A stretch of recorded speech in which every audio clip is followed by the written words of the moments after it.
you're better to wait for good quality setups. And by the way, that's why we do the 2-minute EWO. There's no better quality setup. I don't care. There isn't, guys. There isn't. There has never been. If there was, I would use it. There isn't one. There's never been one better.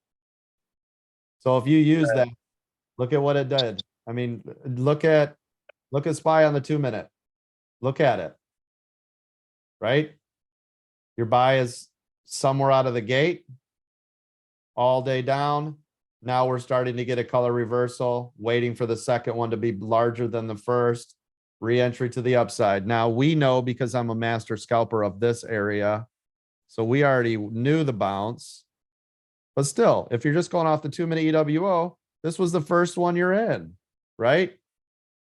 Get rid of half on a pullback, right? 50, 20, 20, 10, whatever. Collect your money in here or let it keep going, right? It's all up to you guys. But either way, no matter what, it's a profitable trade. And what more could you ask for than having the profitable trades all the time?